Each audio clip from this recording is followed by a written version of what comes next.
Grand finale final vote റിസൾട്ടാണ് ഈ ഒരു വീഡിയോയിലൂടെ പുറത്തുവിടുന്നത്. ആരാണ് വിജയകിരീടം ചൂടുന്നതെന്ന് ഈ ഒരു വീഡിയോ കണ്ടു കഴിയുമ്പോൾ നമുക്ക് ഏകദേശം ഒരു അൺഒഫീഷ്യൽ പോളുകളുടെ അടിസ്ഥാനത്തിലുള്ള വിജയം നമുക്ക് മനസ്സിലാക്കാൻ സാധിക്കും. ഫൈനൽ വോട്ട് റിസൾട്ട് നോക്കുമ്പോൾ മൂന്നാം സ്ഥാനത്ത് എത്തിയിരിക്കുന്നത് ഷാനവാസ് തന്നെയാണ്. 3,14,520 വോട്ടുകൾ ഷാനവാസിന് നേടാൻ കഴിഞ്ഞു. 4ാം പൊസിഷനിൽ വന്നിരിക്കുന്നത് അക്ബർ ഖാനാണ്. 2,79,918 വോട്ടുകൾ അക്ബർ നേടി. ഏറ്റവും പിറകിൽ 5ാം സ്ഥാനത്ത് നിൽക്കുന്നത് നെവിൻ കപ്രീഷ്യസ് ആണ്. 2,79,540 വോട്ടുകളോടെ ഏറ്റവും പിറകിൽ നിൽക്കുകയാണ് നെവിൻ. എല്ലാവരും ഞെട്ടിച്ചുകൊണ്ട് അവസാന നിമിഷം 1ാം സ്ഥാനത്തേക്ക് കയറി വന്നിരിക്കുന്നത് അനുമോൾ തന്നെയാണ്. 8,96,760 വോട്ടുകളോടെ 1ാം സ്ഥാനത്ത് നിൽക്കുക അനുമോൾ കപ്പടിക്കണമെന്ന് ആഗ്രഹിച്ചവരൊക്കെ താഴെ ഒന്ന് കമന്റ് ചെയ്യുക. 2ാം സ്ഥാനത്ത് വന്നിരിക്കുന്നത് അനീഷാണ്. 8,90,139 വോട്ടുകളോടെ അനുമോളുടെ തൊട്ട് പിന്നാലെ നിന്ന് ഫസ്റ്റ് റണ്ണറപ്പ് ആകാൻ പോകുന്നത് അനീഷ് ആയിരിക്കാം.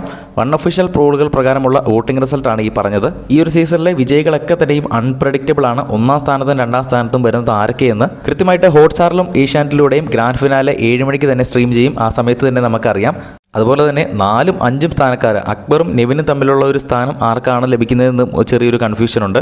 അൺഒഫീഷ്യൽ പോളുകൾ പ്രകാരം 1ാം സ്ഥാനം അനുമോൾ, 2ാം സ്ഥാനത്ത് അനീഷ്, 3ാം സ്ഥാനത്ത് ഷാനവാസ്, 4ാം സ്ഥാനത്ത് അക്ബർ, ഏറ്റവും പിറകിൽ നെവിൻ. ഇതാണ് സ്ഥാനങ്ങൾ. ആര് വിജയിക്കണമെന്നായിരുന്നു നിങ്ങളുടെ ആഗ്രഹം? താഴെ ഒന്ന് കമന്റ് ചെയ്യുക. വീഡിയോ ഇഷ്ടപ്പെട്ടാൽ ഒന്ന് ലൈക്ക് ചെയ്യുക. ഹൈപ്പ് ചെയ്യാൻ അറിയുന്നവരൊന്ന് ഹൈപ്പ് ചെയ്യുക.